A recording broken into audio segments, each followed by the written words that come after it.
আজকে কোরআন থেকে দূরে সরে যাওয়ার কারণেই সারা দুনিয়ায় মুসলমানেরা নির্যাতিত, নিপীড়িত, নিগৃহীত, লাঞ্ছিত, শোষিত, বঞ্চিত, অপমানিত, পদদলিত। কথা বলেন ঠিক না বেঠিক? আজকে কোরআন থেকে দূরে সরে যাওয়ার কারণেই পৃথিবীর মুসলিম অধ্যুষিত জনপদ Iraq, Iran, Afghanistan, Palestine, Tajikistan, Kazakhstan, Turkmenistan, Libya, Syria, Algeria, Bulgaria, Nigeria সহ পৃথিবীর মুসলিম অধ্যুষিত জনপদগুলোতে বেছে বেছে টার্গেট করে করে ইহুদিবাদী ইসরায়েলের প্রত্যক্ষ মদদে, সন্ত্রাসবাদী আমেরিকার আঙ্গুলি ইশারায় আর সাম্রাজ্যবাদী ভারতের নগ্ন হস্তক্ষেপে সারা দুনিয়ায় মুসলমানের রক্ত নিয়ে হোলি খেলা হচ্ছে। কথা বলেন ঠিক না বেঠিক?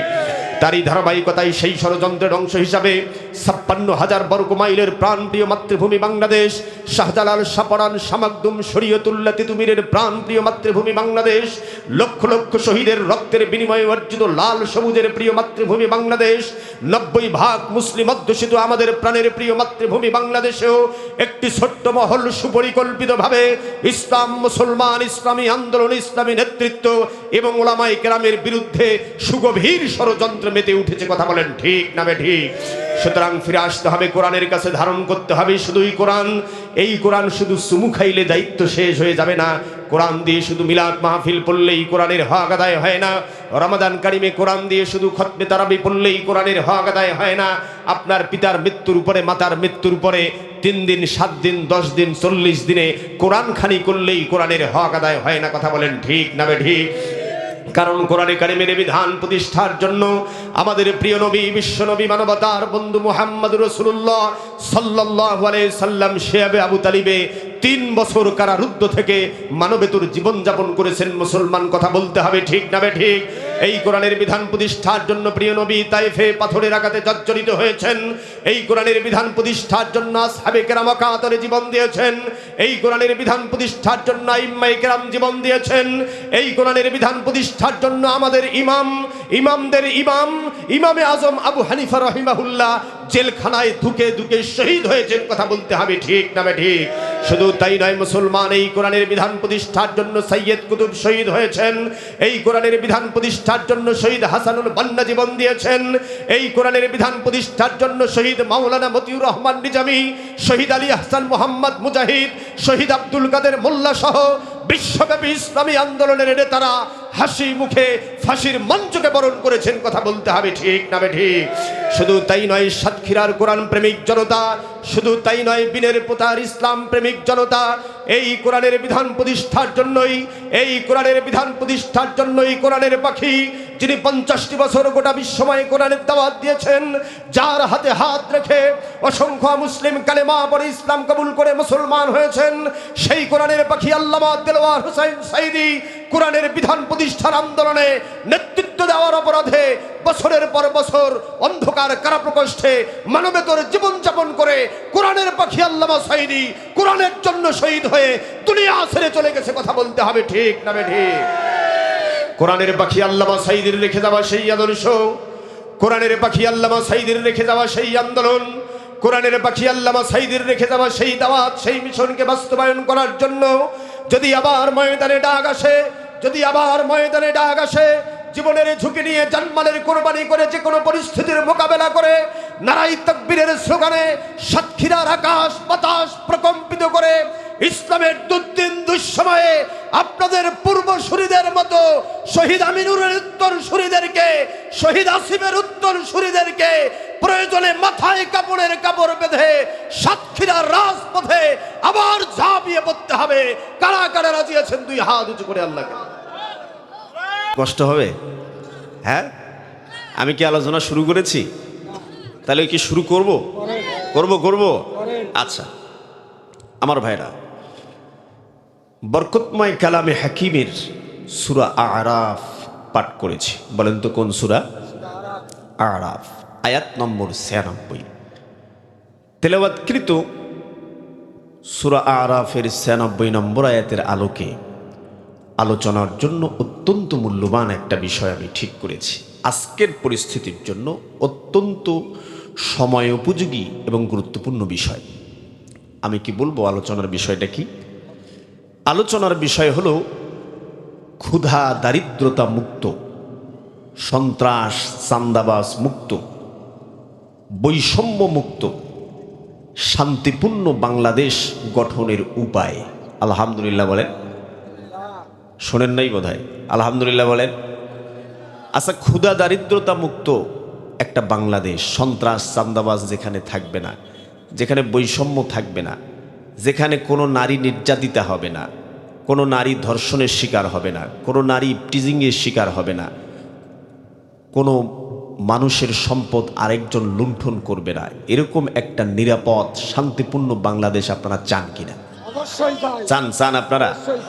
আচ্ছা, এটা চাইতে হলে এইরকম বাংলাদেশ কিভাবে গঠন হবে এই কথাটা কোথায় আছে? আছে। ক্ষুধা দারিদ্রতা মুক্ত, সন্ত্রাস চাঁদাবাজ মুক্ত বাংলাদেশের কথা কোরআনে আছে। সেটাই তো কথা হুজুর, এগুলো কথাও কোরআনে থাকে? এগুলো কথাও কোরআনে আছে? আছে। যদি সত্যিই কোরআনে এই কথাগুলো থাকে তাহলে আমরা আজকে কোরআনকে জিজ্ঞেস করব, কোরআন, ক্ষুধা দারিদ্রতা মুক্ত বাংলাদেশ গঠনে তোমার ফর্মুলা কি, তোমার প্রেসক্রিপশন কি, তোমার নির্দেশনা কি? আমরা কোরআন থেকে একটা একটা করে ফর্মুলা বের করব, আর ক্ষুধা দারিদ্রতা মুক্ত, সন্ত্রাস চাঁদাবাজ মুক্ত, বৈষম্য মুক্ত বাংলাদেশ গঠনের পথে আমরা এগিয়ে যাব। আল্লাহু আকবার বলেন। এই ক্ষুধা দারিদ্রতা মুক্ত বাংলাদেশ গঠনের জন্যই বিগত জুলাইয়ের অভ্যুত্থানে আমাদের কলিজার টুকরা সন্তানেরা ওয়াকাতরে নিজের জীবন বিলিয়ে দিয়েছে। এই বৈষম্য মুক্ত বাংলাদেশ গঠনের জন্যই আমার রংপুরের কৃতি সন্তান শহীদ আবু সাইদ দুই হাত প্রসারিত করে বুলেটের সামনে বুক চিতিয়ে দাঁড়িয়ে বলেছিল, বুকের ভিতর তুমুল ঝড়, বুক পেতেছি গুলি কর। কথা বলেন। শহীদ আবু সাইদের রেখে যাওয়া সেই স্বপ্নের সোনালী বাংলাদেশ কিভাবে গঠন হবে আজকে কোরআন থেকে আমরা যতটুকুন সময় পারা যায়, যতটা সংক্ষেপ করা যায়, মোটামুটি 15 থেকে 20 মিনিটের মধ্যে আলোচনা শেষ করব। ওমা তাওফিকি ইল্লা বিল্লাহ। আমার ভাইয়েরা কান্না গান গভীর মনোযোগ দেন। আমরা আল্লাহ রাব্বুল আলামিনকে জিজ্ঞেস করি, আল্লাহ, আমাদের দীর্ঘদিনের লালিত স্বপ্ন, আমাদের পূর্বপুরুষদের লালিত স্বপ্ন, আমাদের শহীদ নেতৃবৃন্দের লালিত স্বপ্ন, ক্ষুধা দারিদ্রতা মুক্ত শান্তিপূর্ণ একটা সমাজ, একটা রাষ্ট্র আমরা গঠন করতে চাই। আল্লাহ, তোমার কোরআনের প্রেসক্রিপশন কি, তোমার ফর্মুলা কি, তোমার নির্দেশনা কি?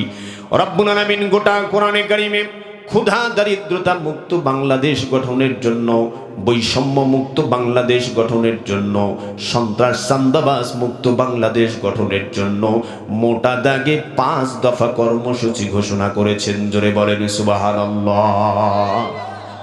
কয় দফা? 5 দফা। ডান হাতের 5টা আঙ্গুল উঁচু করে সবাই দেখিয়ে বলেন তো কয় দফা?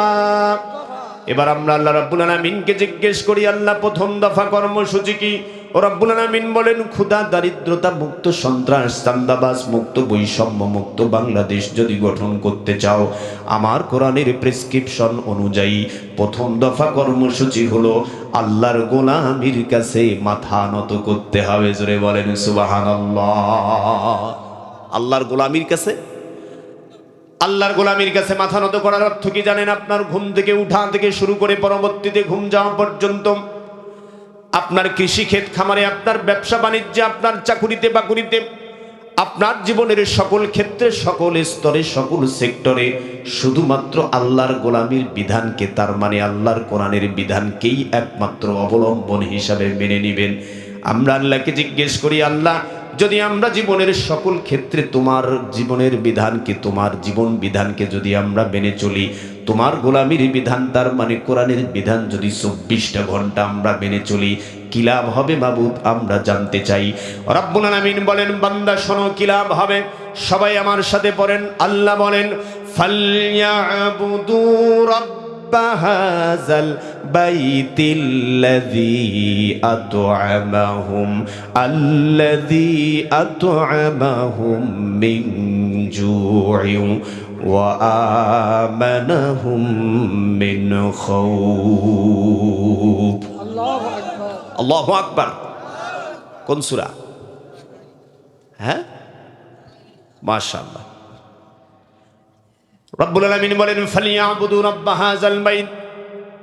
ওই যে কাবা ঘর দেখা যায়, ওই কাবার মালিকের দাসত্বের বিধানকে জীবনের সকল ক্ষেত্রে মেনে নাও। আমরা বললাম আমরা মেনে নিলাম, কি লাভ হবে মাবুদ?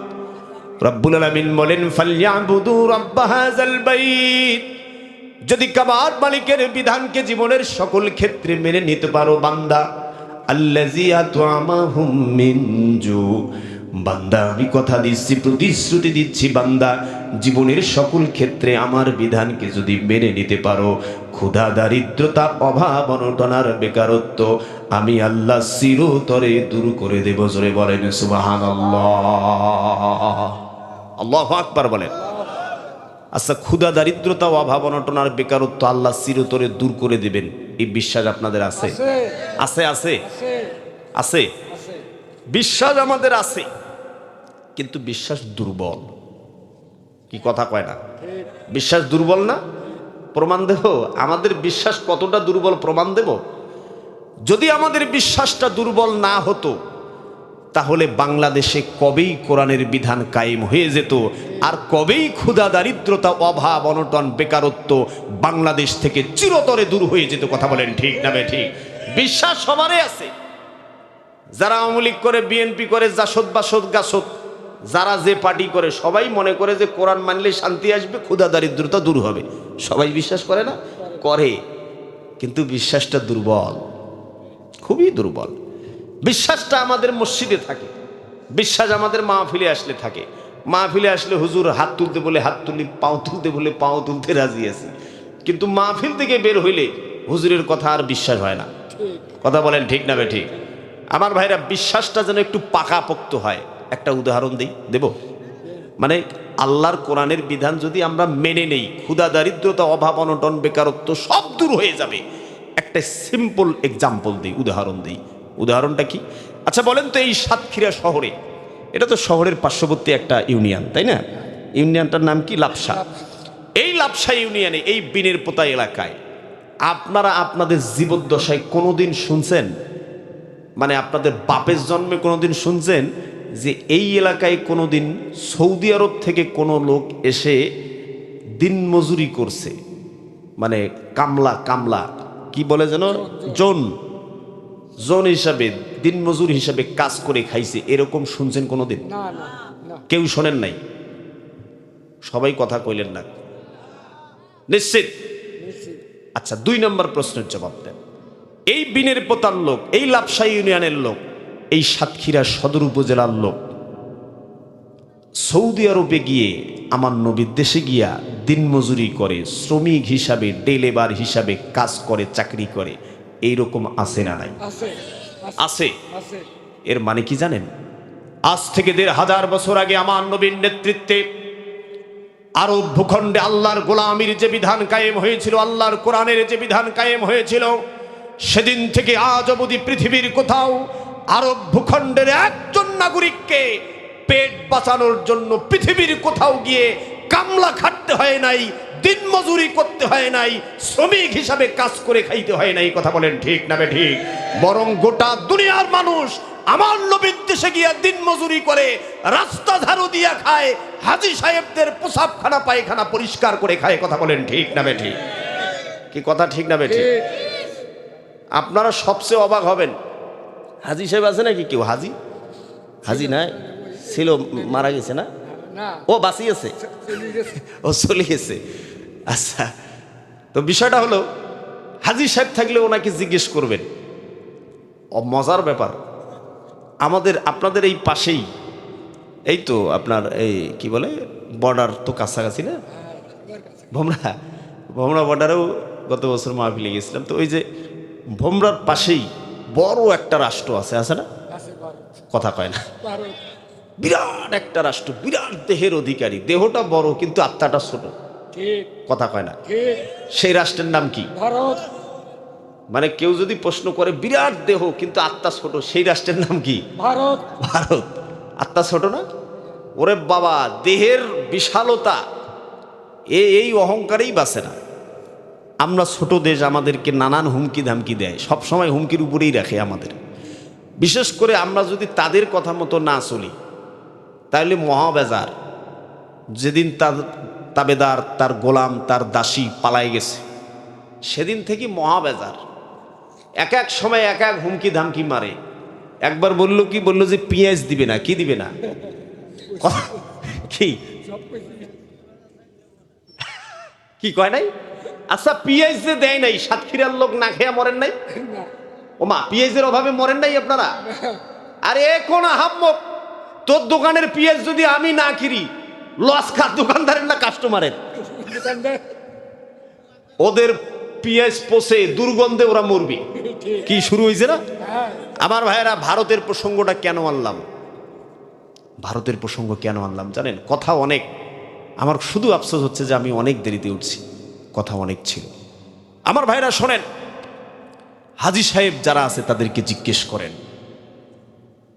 আমার নবীর দেশে সবচেয়ে বেশি বিদেশি শ্রমিক হলো ভারতের শ্রমিক, যারা আমার নবীর দেশে দিয়ে রাস্তা ঝাড়ু দিয়ে খায়, প্রসাবখানা পায়খানা পরিষ্কার করে খায়। কথা বলেন ঠিক না বেঠিক? আমার নবীর দেশে কোরআনের আইন আছে, ক্ষুধা, দারিদ্রতা, অভাব, অনটন, বেকারত্ব জাদুঘরে চলে গেছে। গোটা দুনিয়ার মানুষ দিন মজুরি করে খায়। আমাদের ওই দাদা বাবুরা যারা আমাদের পরামর্শ দেয়, যারা আমাদের হুমকির উপরে রাখে, তারা নিজেদের শ্রমিক পাঠিয়ে সেখান থেকে রেমিটেন্স আহরণ করে। ওখানে কোরআনের দেশ, ওখানে ইসলামের দেশ, ওখান থেকে ইনকাম করতে কোনো অসুবিধা নাই। কিন্তু বাংলাদেশে ইসলাম দেখলে ওরা জলাতঙ্ক রোগীর মতো চমকে ওঠে। কথা বলেন ঠিক না বেঠিক? কি? হ্যাঁ আমার ভাইরা, একটা পয়েন্টে গোটা জাতিকে ঐক্যবদ্ধ হতে হবে। আজকে 16ই ডিসেম্বর মহান বিজয় দিবস। নিশ্চয়ই এই বিজয় আমাদের জন্য মহান। বিজয় দিবসে, এই দিনে যারা বাংলাদেশকে স্বাধীন সার্বভৌম রাষ্ট্র হিসাবে প্রতিষ্ঠার জন্য নিঃস্বার্থভাবে জীবন দিয়েছেন, সেই সমস্ত বীর সেনানীদের জন্য আমরা আজকে দোয়া করছি, আল্লাহ তাদের শহীদ হিসাবে কবুল করুন। জোরে বলেন আমিন। কিন্তু এখানে খুব মূল্যবান একটা কথা, ছাত্রছাত্রী যারা আছেন বিশেষ করে শোনেন, খুবই মনোযোগ দিয়ে শুনবেন। আমাদেরকে এ যাবৎকালে 17 বছর ধরে 71-এর ভুল ইতিহাস শোনানো হয়েছে। এদেশের ইতিহাস 71 থেকে শুরু নয়। এদেশের স্বাধীনতার ইতিহাস শুরু করতে হবে 47 থেকে। কি কথা ঠিক না বেঠিক? এদেশের ইতিহাস 71 থেকে শুরু নয়, এদেশের ইতিহাস 47 থেকে। আমাদেরকে পরিকল্পিতভাবে 47 ভুলিয়ে দেওয়া হয়েছে। এদেশের জন্মই হয়েছে 47-এ। কথা বোঝেন তাই? হ্যাঁ, এদেশের জন্ম হয়েছে 47-এ। আজকে ভারতের নরেন্দ্র মোদী 16ই ডিসেম্বরের বিজয় দিবসের একটা শুভেচ্ছা বার্তা দিয়েছে। শিক্ষিত মহল যারা, সোশ্যাল মিডিয়া যারা দেখেন, তারা নিশ্চয়ই দেখেছেন। আচ্ছা বলেন তো ভাই, নরেন্দ্র মোদীর সাথে আমাদের বিজয় দিবসের সম্পর্কটা কি? সে বিজয় দিবসের শুভেচ্ছা দিয়েছে কিভাবে জানেন? সে বিজয় দিবসের শুভেচ্ছা জানিয়েছে ভারতের যে সমস্ত সৈনিকেরা এই বিজয় অর্জন করেছে, তাদেরকে ধন্যবাদ জানিয়েছে। এটা যে বাংলাদেশের বিজয়, বাংলাদেশ শব্দটা উল্লেখই করেনি। এই বিজয়টাকে ভারতের বিজয় বলে উল্লেখ করেছে। নরেন্দ্র মোদী গত বছরও একই রকম পোস্ট টুইস্ট করেছিল, আজকেও একই রকম পোস্ট দিয়েছে, একই রকম বিবৃতি দিয়েছে।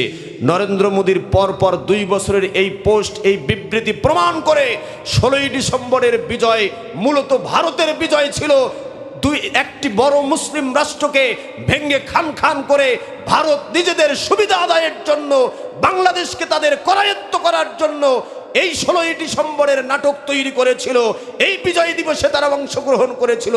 71-এর যুদ্ধ ভারতের পরিকল্পিত একটা প্রকল্প মাত্র। বাংলাদেশ এদিন স্বাধীন হয় নাই, বাংলাদেশ পাকিস্তানের হাত থেকে ভারতের করালগ্রস্ত হয়েছে, ভারতের করায়ত্ত হয়েছে। কথা বলেন ঠিক না বেঠিক? বুঝেছেন?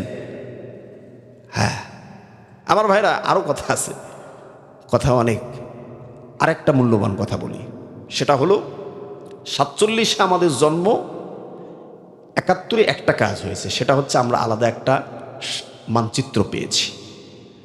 ভারত আমাদের সহযোগিতা করছে, ব্যাস একটা ধন্যবাদ পাইতেই পারে। কিন্তু সেই ধন্যবাদটা আমরা এখন আর দেব না ভারতকে। কেন দেব না? কারণ হচ্ছে কি, একটা মেয়ে, খুব মনোযোগ দেন, একটা ছোট্ট উদাহরণ দিই। সিনেমা দেখেন নাই? বাংলা সিনেমা, আমি তো ছোটবেলায় দেখছিলাম। বাংলা সিনেমায় একটা মেয়ে মনে করেন নির্জন এলাকা দিয়ে যাচ্ছে, কিছু মানে উদ্ভট ছেলে ফেলে ইফতিজার মেয়েটাকে উত্ত্যক্ত করতেছে, আর একজন নায়ক একদম ঝড়ের বেগে উড়িয়ে আসলো। খুব মনোযোগ দিয়ে শোনেন, খুবই মনোযোগ দিয়ে শোনেন। ঝড়ের বেগে একজন নায়ক উড়িয়ে আসলো, আসমান থেকে উড়িয়ে আসলো, আসিয়া কি করলো, মেয়েটাকে উদ্ধার করলো। হয় কিনা বলে? উদ্ধার করার পরে কি করলো জানেন? ধর্ষকদের হাত থেকে, 10 জনের হাত থেকে অথবা 2 জনের হাত থেকে নায়ক উদ্ধার করলো। উদ্ধার করার পরে, উদ্ধার করছে একদিন, আর উদ্ধার করার পরে ওই মেয়েটাকে প্রতিদিন ধর্ষণ করে উদ্ধারকারী ছেলেটা। ভারতের অবস্থা হয়েছে এরকম, আমাদেরকে উদ্ধার করছে একদিন, করার পরে প্রতিদিন বাংলাদেশ নামক জাতিরাষ্ট্রটাকে তারা ধর্ষণ করার চেষ্টা করেছে, নিপীড়ন করার চেষ্টা করেছে, লুটপাট করার চেষ্টা করেছে। কথা বলেন ঠিক না বেঠিক? এটা ছিল তাদের উদ্ধার করার একটা নাটক মাত্র। জন্ম হয়েছে আমাদের 47-এ, 71-এ আলাদা মানচিত্র পেয়েছি, কিন্তু প্রকৃতপক্ষে বাংলাদেশ স্বাধীন হয়েছে কখন জানেন? প্রকৃতপক্ষে বাংলাদেশ স্বাধীন হয়েছে 2024 সালের 5ই আগস্ট। কথা বলেন ঠিক না বেঠিক? এখানে বিএনপির লোক যারা আছেন কান খুলে শোনেন, জামাতের লোক যারা আছেন কান খুলে শোনেন, দেশপ্রেমিক জনতা, কোরআন প্রেমিক জনতা, ইসলামপন্থী জনতা যারা আছেন কান খুলে শোনেন, গুরুত্বপূর্ণ একটা মেসেজ।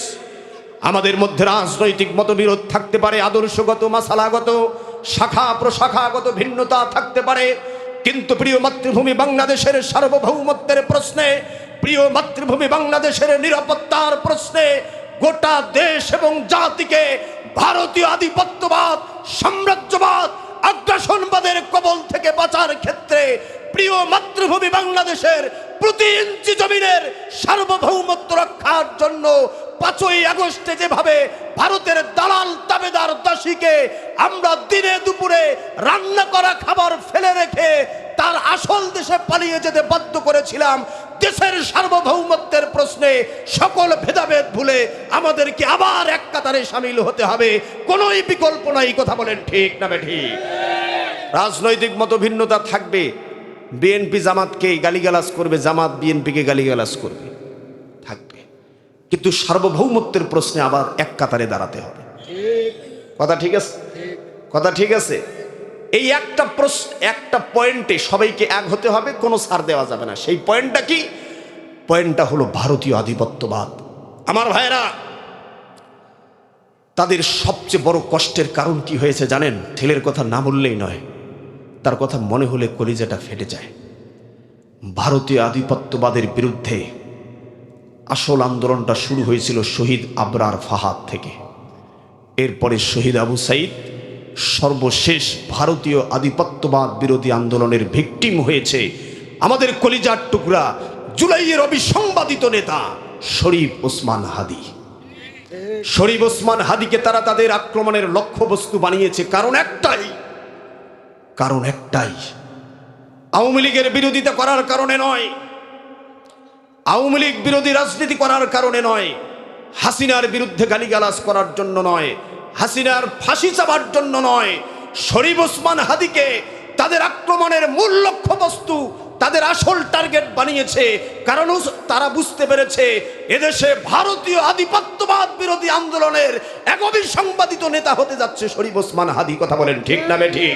ওরা সব হজম করতে পারবে, বাংলাদেশে আধিপত্যবাদ বিরোধী আন্দোলন, আধিপত্যবাদ বিরোধী রাজনীতি তারা সহ্য করতে পারবে না। কথা বলেন ঠিক না বেঠিক?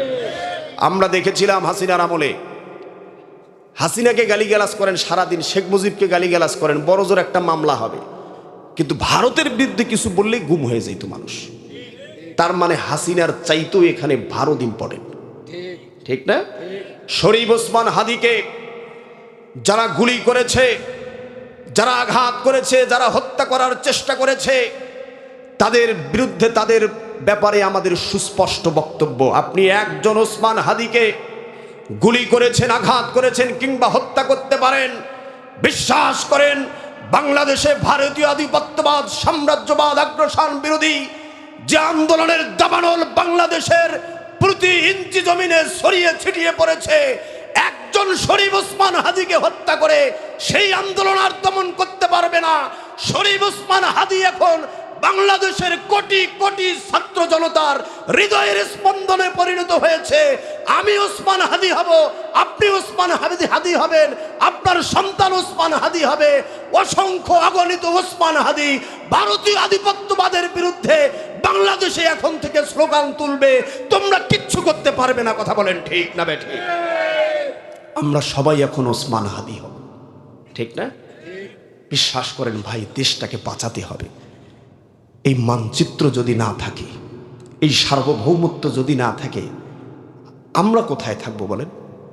চতুর্দিক থেকে একটা দেশ আমাদেরকে ঘিরে রেখেছে, পালাবার কোনো জায়গা নাই, শুধু ওই কি বলে সমুদ্র ছাড়া, তাই না ভাই? বলে পালানোর জায়গা আছে আমাদের ভাই? দেশটাকে রক্ষা করতে হবে, এটা সবার দায়িত্ব, আপনার আমার, আমাদের সবার। দেশ না থাকলে আমার আন্দোলনও থাকবে না। কোরআন প্রতিষ্ঠার জন্য যে কথা আজকে কোরআনের মঞ্চে বলছি, যদি মানচিত্রটায় না থাকে, এই দাওয়াতটা কোথায় দেব ভাই বলেন? এজন্য দেশের ব্যাপারে প্রত্যেককেই সিরিয়াস হতে হবে। এমনকি আমার দলের চাইতে, আদর্শের চাইতেও দেশের ব্যাপারটাকে বেশি সিরিয়াসলি নিতে হবে। দেশ না থাকলে আমার দল কোথায় থাকবে বলেন? থাকবে? আমার ভাইয়েরা কান লাগান, শুধু ক্ষুধা, দারিদ্রতা, অভাব, অনটন, বেকারত্ব চিরতরে দূর হবে তাই নয়। রব্বুল আলামিন বলেন, ওয়া আমানাহুম মিন খাউফ। টেকনাফ থেকে তেতুলিয়া, রূপসা থেকে পাথুরিয়া, হাজার হাজার কিলোমিটার পথ পাড়ি দিবে একজন সুন্দরী রমণী একাকিনী। একজন সুন্দরী রমণী একাকিনী হাজার হাজার কিলোমিটার পথ পাড়ি দিবে তার ইজ্জত আবরু নিয়া, তার সহায় সম্ভ্রম নিয়া। কোনো সন্ত্রাসী, কোনো চান্দাবাজ, কোনো টোকাই আমার মা, আমার বোনের দিকে বাঁকা চোখে তাকাতে পারবে না। জোরে বলেন সুবহানাল্লাহ। এমন একটা নিরাপদ সমাজ আমরা চাই কিনা ভাই বলেন? তাহলে 1 নম্বর কর্মসূচি হলো আল্লাহর গোলামির কাছে মাথা নত করতে হবে। ক্ষুধা, দারিদ্রতা, অভাব, অনটন, বেকারত্ব চিরতরে দূর হবে। আমার মা, আমার বোন সাতক্ষীরা থেকে খুলনায় রাত 12টা-1টার সময় কোলের শিশুকে নিয়ে একা একা হাসপাতালে যাবে। কোনো সন্ত্রাসী, কোনো চান্দাবাজ, কোনো টোকাই একটা কথা বলতে পারবে না। এরকম নিরাপদ সমাজ চান না ভাই? আপনি এখান থেকে যশোরে যাবেন রাতে, ছেলে মানুষ যাইতে পারবেন, কিন্তু একটা মেয়ে মানুষ একাই যাইতে পারবে? তার মানে কি? তার মানে ওই মেয়েটার জন্য আমরা নিরাপদ সমাজ দিতে পারি নাই, ঠিক না? আমরা এমন একটা সমাজ চাই যে সমাজে রাত 2টার সময় একটা ছেলে প্রয়োজন হলে যেমন সাতক্ষীরা থেকে যশোরে যেতে পারবে, খুলনা যেতে পারবে, দেশ বিদেশে যেতে পারবে। প্রয়োজন হলে আমার মেয়ে, আমার কন্যা, আমার স্ত্রীও তার কোলের শিশুকে নিয়ে একা একা চলে যেতে পারবে প্রয়োজন হলে। এরকম একটা নিরাপদ সমাজের দরকার আছে না নাই?